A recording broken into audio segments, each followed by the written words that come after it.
ও রমণীরা, ও নারীরা, যে সমস্ত নারী এই 4টা কাজ করবে, এই 4টা কাজের গ্যারান্টি দিবে, তাদেরকে জান্নাতের 8টা দরজার গ্যারান্টি দেয়া হবে। কি 4টা কাজ? 1 নাম্বার, আল মারআতু ইযা সাল্লাত খামসাহা, যে নারী 5 ওয়াক্ত নামাজ পড়ে কি করে? জেলা স্টেডিয়ামে অবস্থানরত আমার নারীরা, বোনেরা, বিশ্বনবী আপনাদেরকে 4টা কাজের কথা বলেছেন, খুব বেশি না। 4টা করলে 8 জান্নাতের দরজা সব খোলা। কোনটা দিয়ে যাবেন? যেটা দিয়ে মনে চায়। 1 নাম্বার 5 ওয়াক্ত নামাজ। আমার বোনেরা জোহরের নামাজ পড়তে পড়তে এটা আসরে নিয়ে যায়, আসর পড়তে পড়তে এটা মাগরিবে নিয়ে যায়, এরকম আসরা নাই? লালমনিরহাটে হয়তো নাই। আমার বোনেরা এটা করবেন না। ইন্নাস সালাতা কানাত আলাল মুমিনিনা কিতাবাম মাওকুতা, সময় মতো পড়বেন। সামাত শাহরা, রমাদানের রোজাগুলো রাখবেন।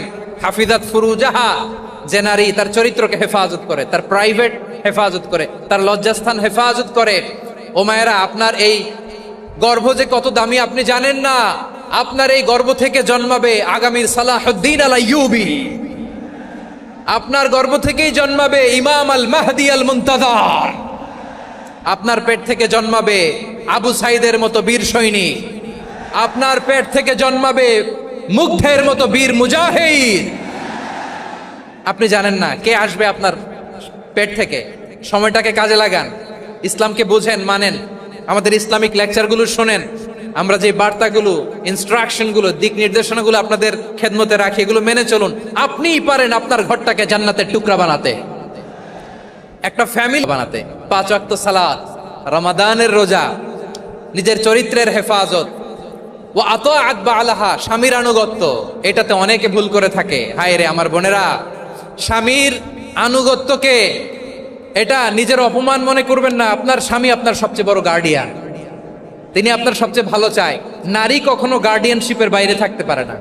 হয় আপনি বাবার গার্ডিয়ানশিপের ভেতরে, বাপ না থাকলে ভাই আপনার গার্ডিয়ান, ভাই না থাকলে চাচা গার্ডিয়ান, বিয়ের পরে আপনার স্বামী আপনার গার্ডিয়ান।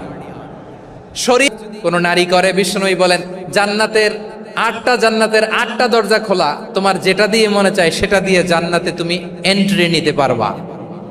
যিনি ঘরের ভেতরে বিশ্বনবীকে সান্ত্বনা দিতেন, ভালোবাসা দিতেন। বাইরে গেলে কুরাইশরা বকাঝকা করে, অত্যাচার করে, কিন্তু আম্মাজান খাদিজা রাদিয়াল্লাহু তাআলা আনহা ঘরটারে এমন শান্তির নীড় বানায় রেখেছেন, এই ঘরের ভিতরে ঢুকলে বিশ্বনবীর কলিজাটা ঠান্ডা হয়ে যেত। ওই ঘরের মধ্যে কোনো নয়েজ নাই, ওই ঘরে কোনো বিশৃঙ্খলা নাই। কারণ মক্কার জমিনে আমার নবী কুরাইশদের বিশৃঙ্খলা, নয়েজ আর ঝামেলাগুলোকে উপেক্ষা করে যখন তোমার ঘরের ভিতরে ঢুকতো, ঘরটারে তুমি শান্তির নীড়, ঠান্ডা, নীরব, নিস্তব্ধ, নিঝুম আর শান্তির নীড় বানিয়ে রেখেছো।